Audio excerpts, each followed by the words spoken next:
see whether we can get this thing to stay on top of the slides.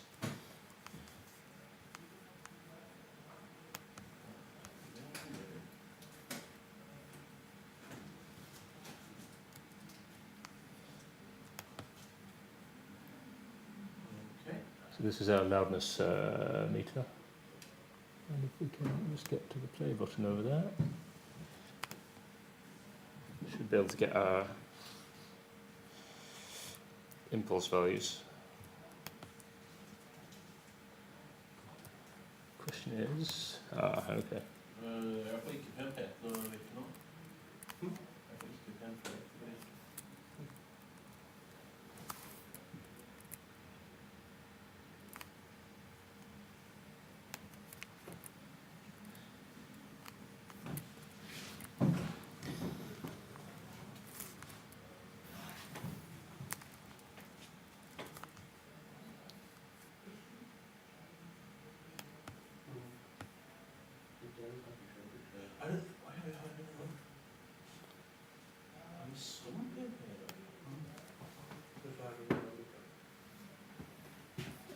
Hans Petter, kan du sitte ved siden av og sjekke at alt funker?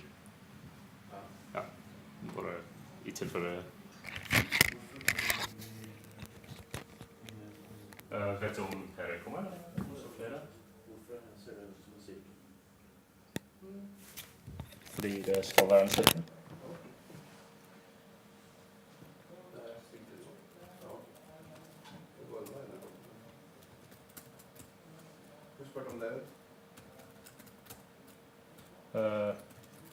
Har du hørt noe fra Per, eller? Ja, ikke. Ja.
Yes. There we go. Peaking out at about -6. Peaking out at about -6. Yeah. Reduce a little bit. A sec. Right, so you should be able to hear me now. Are you hearing me? Yep. Okay. How's our levels looking? I'll compensate a little bit, so let's look again. Okay. I'll just keep talking here. So there we go. That looks about right. Okay, I'll just reset our loudness range and then I'll decide whether we need to come up a little bit more during the actual thing. You probably want to start the recorder going as well. That would be a good idea. Yeah, recorder. Yeah.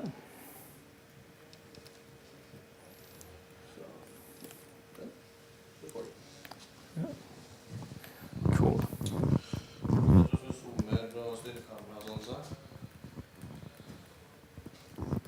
Du vet hvordan du styrer kamera også? Ja. Zoomer og sånn. Zooming.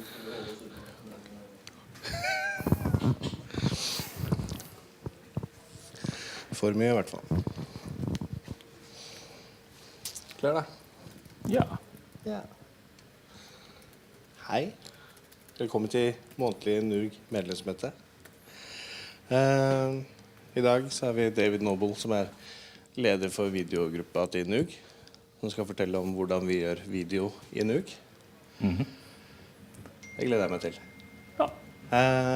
Jeg sender rundt en liten sånn liste som vi fyller ut med en deltakerliste.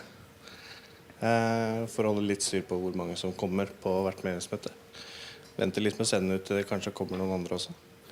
Og så er det noe sosialt etter møtet som regel. Men ja, David, vær så god. Okay. Yes, I'm going to take this in English simply because I've written all the slides in English and everything else. It's a bit kind of, yeah. Well, we'll start with really quickly who I am and why I'm doing this. Basically, I've been doing the video NUUG stuff for a few years, back since 2014. Previously, I've been doing streaming from software conferences since about 2007. So started with DebConf in 2007, which is when we actually first started using DVSwitch. One of the things we had there was the challenge to actually cut between a camera and a slide, so that people could see different things. Since then, there's been quite a few different conferences that I've done, so we have a bunch of stuff that is maybe relevant to what we're doing in NUUG today. I'm going to try and get together stuff we've learned from this and present what we found. Well, why do we stream the meetings? Well, obviously, one of the main things that we've got is that not everyone can make it here. We're a Norwegian Unix user group. We hold our meetings in Oslo. Norway's quite a big country, and there's quite a few people that come from different places. So by streaming them, we are able to increase our audience.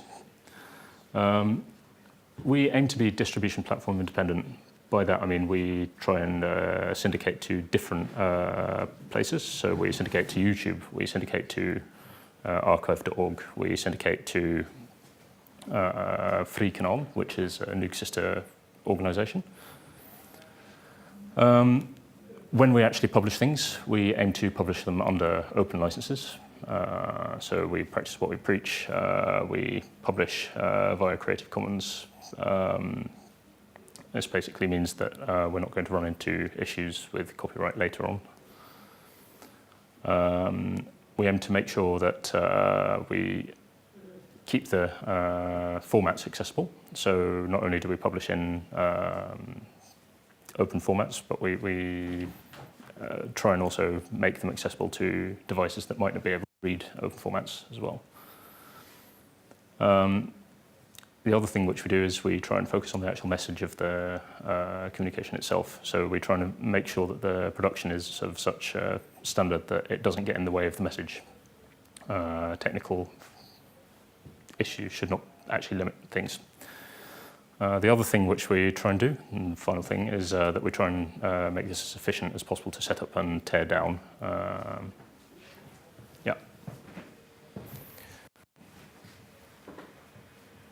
So just to get into video, well, basically Video has been around since about the 1930s. Started out with black and white television, which is basically a CRT, gets scanned, and that's sort of introduced our limitations with the format. Basically, it's meant that we've ended up with stuff like interlacing. We've ended up with the concept of resolution. There's a certain number of lines, and there's a frame rate. When we start looking at color, we look at color spaces. So we've got the whole concept of the actual picture, which is displayed on a CRT or a LCD screen, is represented by red, green, and blue light. However, it's transmitted as components. So this basically means that there's a luma signal, and there's two. This or compression and various other things, so chroma subsampling and other things.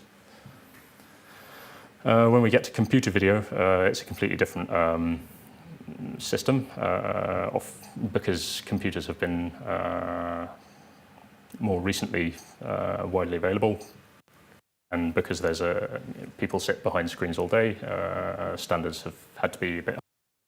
So one of the things which has happened is that they are generally always progressive. So you avoid the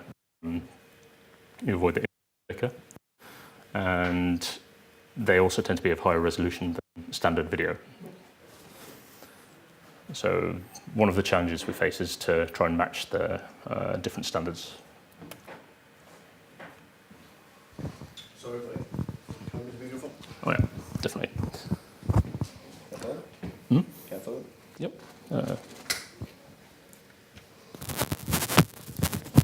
Is it dead? Har vel litt forstyrrelser. Okay. Jeg prøver å se på. Audio 101. So, well, the other important component of producing videos is that there is an audio component. And the audio component is almost more important than the picture, because if you can't hear what the person is saying, then, well, there isn't really much point in seeing the video. As we've just seen, we've had a technical issue with one of our radio mics, it seems, and now I'm being called. Actually, we hid it by putting the slides when you were doing stuff. Okay, nice.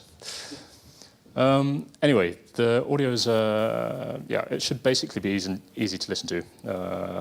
So that basically means free from interference, avoiding distortion, and the levels should be sort of reasonable so that you're not blasting out your speakers and you're not too quiet so that no one can hear anything. Next sort of main technical challenge is that we've got different signal formats involved in the actual production of things. So if you're making a stream from home, then you're usually looking at shorter distances between pieces of equipment. So at home you'll use stuff like HDMI between your encoder and your computer, or your camera and your encoder. These don't work well over longer distances. So there's kind of a difference between the formats that get used there.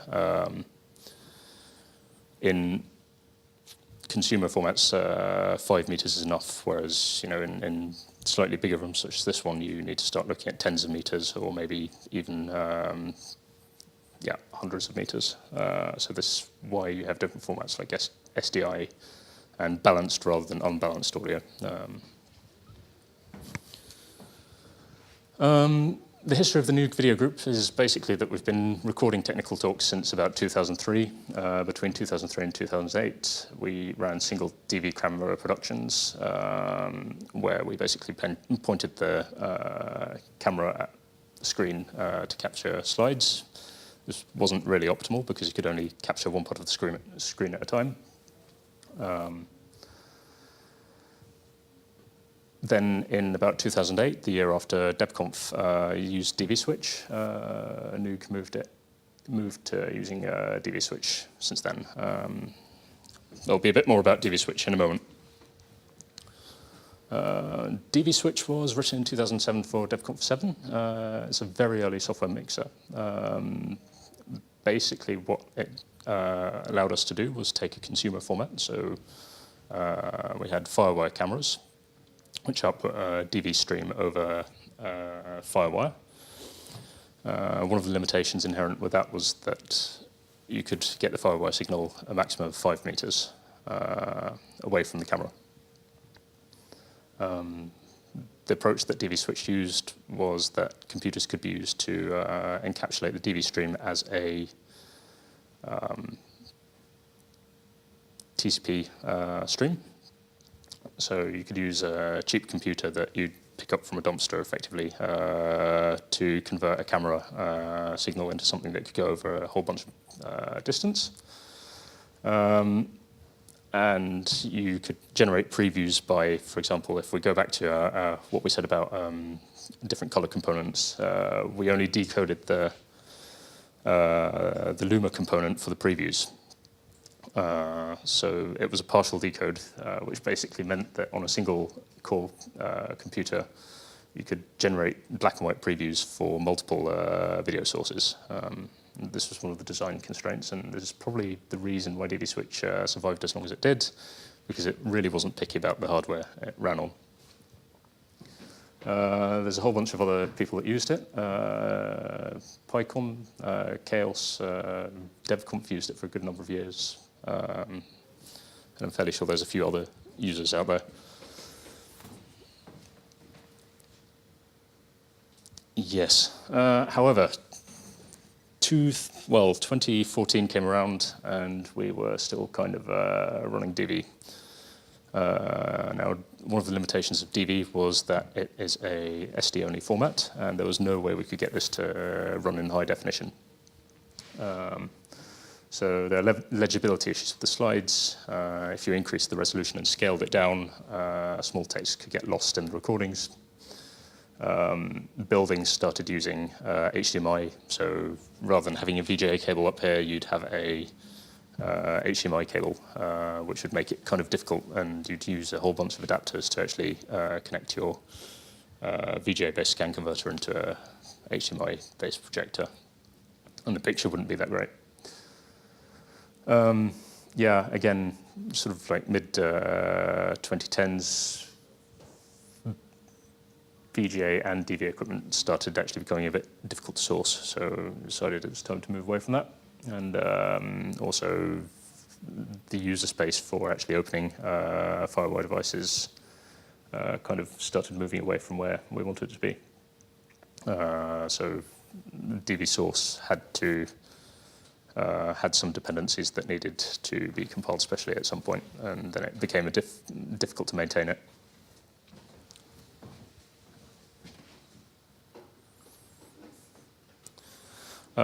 Basically, one of the challenges when we start looking at high definition television is that it's 4 times the resolution of standard def, which means 4 times the data rate. On high def SDI links, this means 1.5 gigabits per second. There's different SDI links. You can also get 3G, now 6G and 12G as well, for ultra high def, but for now, basically it's 1.5 gigabits per second that's the most common, and it's used in quite a few broadcasters' houses. This basically means you're limited to either an interlaced picture, which has got good resolution, but it has the issues inherent with interlaced, so 2 fields of picture, one scanned after the other. Or you can go progressive, but then that means you either have to half your frame rate or half your resolution. So yeah, we've basically had to think a little bit about what sort of standards are going to be relevant. When you start getting into stuff like 1080p 50 or 1080p 60, so what sort of a standard computer monitor can display, software codecs start to show their limitations, and you end up with issues like the codec can't keep up, and real-time video gets difficult to do.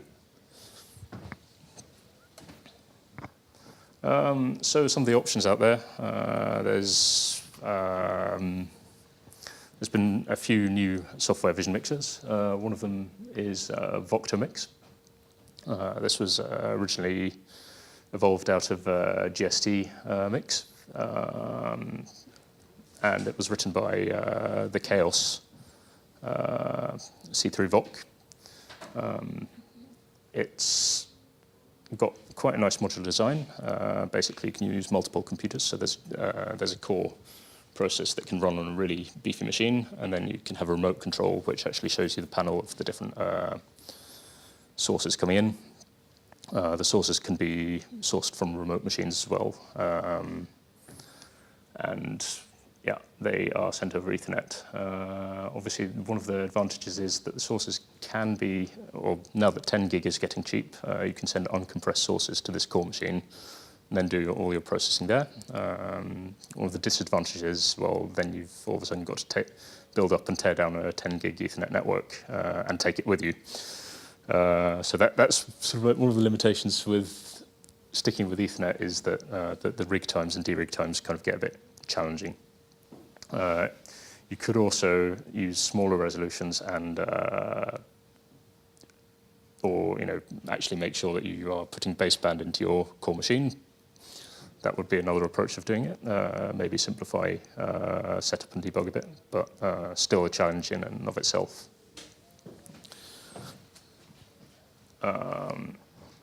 Yeah, a really interesting side project here is the NUUG Opsys, which is an FPGA-based board. I think it's got a Xilinx Spartan 6 on it or something. Basically, it's a board with 2 HDMI inputs, 2 HDMI outputs, and a USB output. And you plug it into a computer, and it shows up as webcam. And you can route the different HDMI sources to your computer and also to the HDMI outputs. One of the fun things with that is that it's got an entirely open development stack. So even the tooling for generating the code that runs on the FPGA is open. So really interesting project, definitely worth taking out or checking out. One of the issues with it is that there's a few limitations with the electrical design of it. So you need to have special cables to actually equalize the HDMI signals going in, and this makes it a bit difficult if you don't have the options to actually debug on site thoroughly. Yeah, so that's Voxmix, one of the options we considered.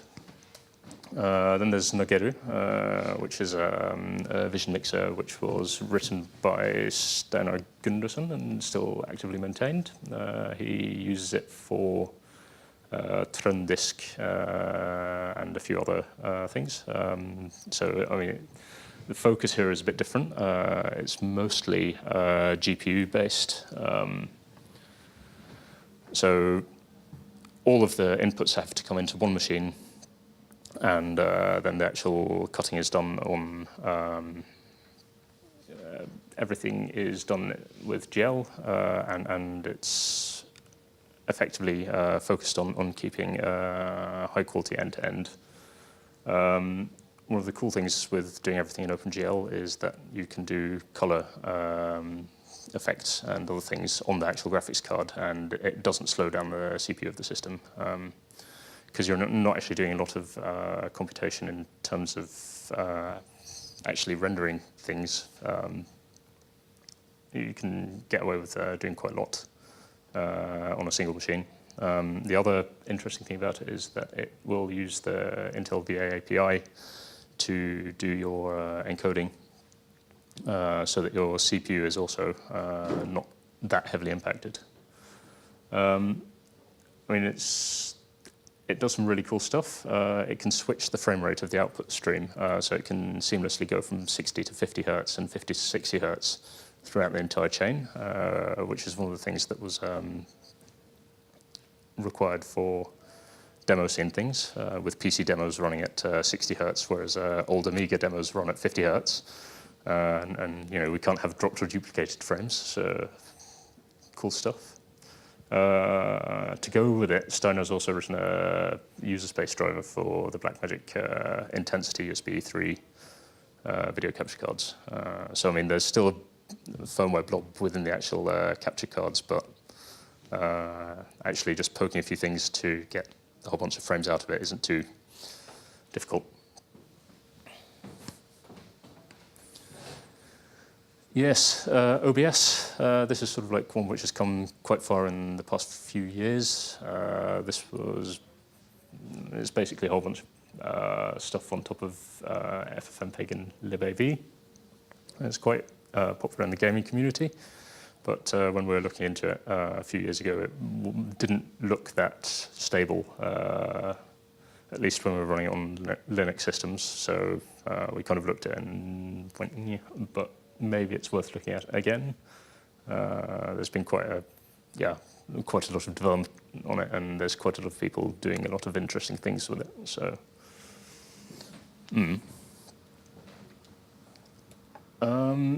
we also looked at a few commercial options, but basically they required either running macOS or Windows, so that really wasn't that much of an option.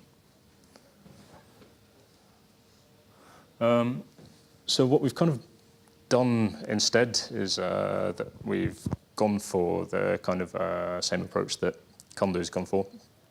That's to try and keep the actual mixing and production in hardware as far as possible. The reasons for this is that it gives us flexibility when we're actually working with other people. Basically, we were able to reuse the camera that we had previously. We're able to actually cover events that were larger than the average NUUG Meetup. So we used this for one of the tracks in, not FSCons, FSCons last November. We've also used this rig for covering Penn's interview with Snowden when he was in Oslo 2 years ago. Yeah, the Ossietzky Prize Award. I don't think they were actually able to give it to him remotely, which was a bit of a shame, but you know, there you go. And another reason we sort of like decided that hardware would be a good way to go was basically that it's a lot easier to actually just show up with some generic bit of video equipment and plug it in, rather than having to figure out, okay, how do we turn this into a source that we can send over IP. I mean, previously IP cameras have mostly been for surveillance, so the actual video is not exactly what we wanted. There's a few other issues like the actual codecs within IP cameras having different latencies, so you wouldn't be able to get them in sync unless you had a huge delay before actually mixing them. That could also be a problem. So, you know, again, hardware and using sources that are just running uncompressed and sending everything into one mixer is the way we went. As it is now, we've kind of got everything in flight cases, so it's fairly quick to rig. We can get the whole system up and running if the room and everything is in order in about 40 minutes, 30 minutes if you really push it. And then the derig time is about 20 minutes. And it's fairly reliable once it's up and running.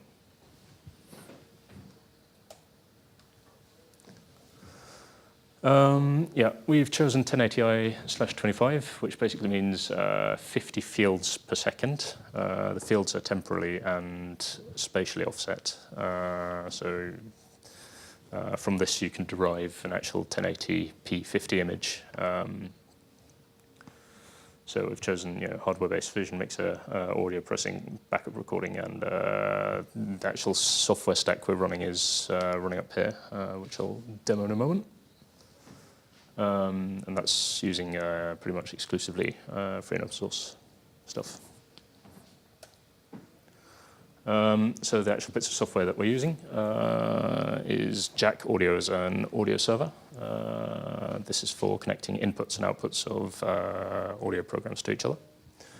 We're using FFmpeg to actually do the encoding. We're using the VA API, so Intel extensions, to do a VP9 stream, which is an open codec, not patent encumbered as far as I know. And then we're using NVENC to simultaneously do H.264 stream, which can be sent to YouTube, because that's pretty much the only format. Don't think I've had very much success streaming VP9 to YouTube at this point. As part of the FFmpeg chain, we're using the BWDIF, which is a bob weave deinterlacing filter, which is what takes the interlace signal and turns it into a 50-frame progressive signal. And that's based on an algorithm which was developed by BBC Research and Development, and then open licensed. I use MPV just to provide a confidence monitor and to feed the audio level meters. And then we just use GIMP to actually generate slides. Previously, we were using a script to generate slides, but found that due to the varying length of talk titles, that the script would need tweaking more than actually just having a proper GUI-based image editor. I think when you're actually doing a conference, when you can set limits for what the length of titles are and stuff, it's a bit easier to template this kind of thing and just script it. But in our case, we're using GIMP. That's kind of like the size of it. So it fits in a car, just about. This is it being used at a couple different events. So it's a lot more compact than many similar systems. Can connect up to 4 cameras to it, and yeah. So yeah, now this is basically what the history looks like. So the publish workflow, basically the way that we're actually doing this is that we show up to an event, we plug the laptop or the presenter's laptop into our scan converter, which then feeds the projector and the actual vision mixer. This basically means that we get a feed from the presenter's slides in real time, so that we can just cut to it comfortably. We use the camera to actually film the presenter usually. And yeah, we use a laptop to actually get the SDI, which is coming out pre-produced with titles and everything, to stream elsewhere. Once we're done, the workflow is such that we basically get the ProRes recorder from the backup recorder, find the in points and out points, and we create a cut list for a piece of software which is known as Melt. It's written by Dan Denedy, the same person that wrote a whole bunch of different editing software. The name is failing me right now. He started with Kino, and Kdenlive, that's the one. Melt is basically an engine which is under Kdenlive, so it takes an XML in, and it will do all the transitions and actually spit out frames, so that you can either go straight to a file or you can actually play them out of a device. It's a pretty interesting bit of software. Anyway, we use it to basically take the first intro slide and fade between that and the actual start of the video.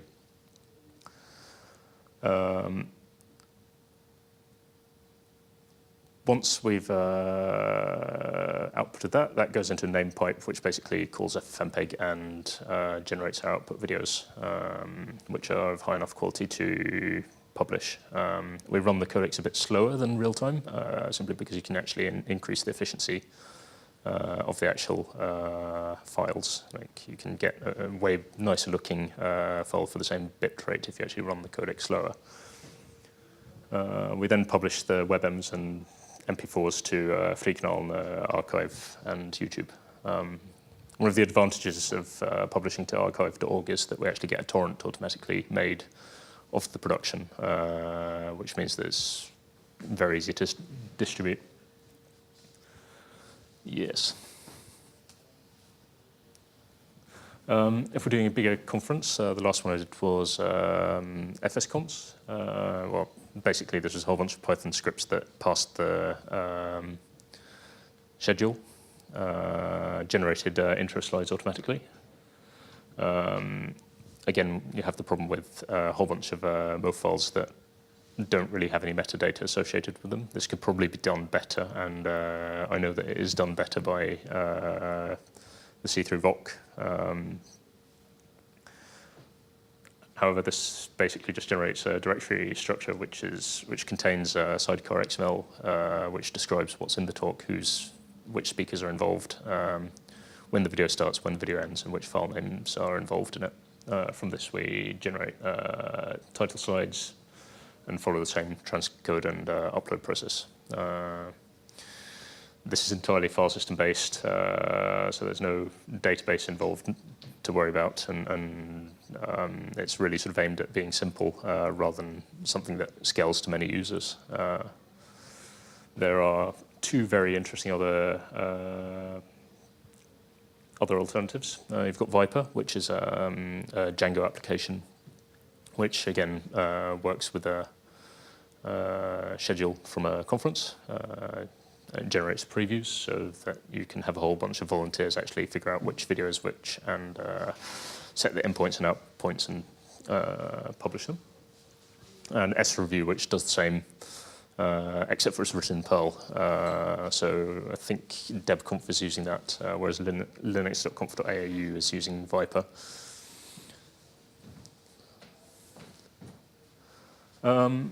Since we've moved to high definition, we've published videos from 16 NUUG meetups. FSConts had a total of 24 videos. We did the OCSQ Prize interview with Edward Snowden. One of the things we did there, which we couldn't have done without the actual hardware-based video system, was that we fed a feed from the laptop which was used to speak with Edward Snowden to NTB, who then syndicated that. And we were also able to get camera feeds from NTB and use them in our production. You know, it was quite interesting at the time. And we also did the video for a video recording about a year ago for the Internet Society, though I haven't really done that much since there. And we loaned out the equipment to do a whole bunch of Nordic Perl workshop videos. Yes. Yeah, basically the next few things that I kind of want to get done are getting a smoother publishing workflow. So automate the transcode even more so that there's a drop folder. A recorder can actually do reviews and generate XML based on an inpoint and outpoint. This would be quite a nice thing to do. And then actually automating the delivery to YouTube Archive and Freaking would be quite a nice thing to do as well. Yeah, intros and outros could also be better looking, but they work. We may want to automatically spam stuff out along Twitter when stuff gets published, but yeah. Yeah, that's kind of what I have. Are there any questions?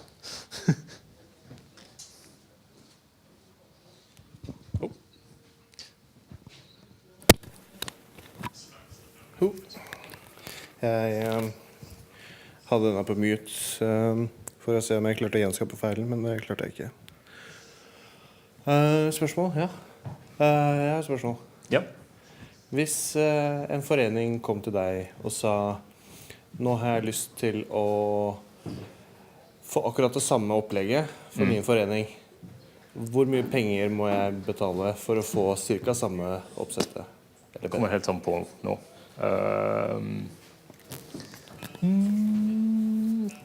Kanskje 80 000, inklusive kamera og alt av det. Det kommer... 80 000? 80 000? Ish. Wow. Så det er litt mer. Men hvis du ender opp med å kjøpe alt av utstyr, for eksempel for å lage en... altså du ser på sånn typ 1080 for en kamera. Så hvis du skal ha da en SD-kort som har nok kanaler for å capture 4 kameraer eller noe sånt, så snakker vi 10 000 der. Så det blir ikke nødvendigvis billigere av å gjøre det i software. Det kan være det, men det er ting sånn som hardware og egentlig ganske kjedelige ting. Kabler, connectors, den slags ting som ja, mange for små, ikke sant? Jeg tar en kommentar fra meg selv også, siden jeg også er en del av videogruppa. Sånn sett, mye av prisen ligger i videomikseren. Så hvis man var OK med å gå helt ut i sky og bare streame lyd og presentasjonen, så kanskje man kunne få det en del billigere. Man kunne gjort det, definitivt. Hvis man hadde for eksempel gått for den ja, hvis man kun hadde captured slides, så kunne man nok fått ned prisen ganske mye. Ja. Hender det at NUUG leier ut utstyret? Spørsmålet var om NUUG leier ut utstyret, om det skjer? Ja, det skjer av og til.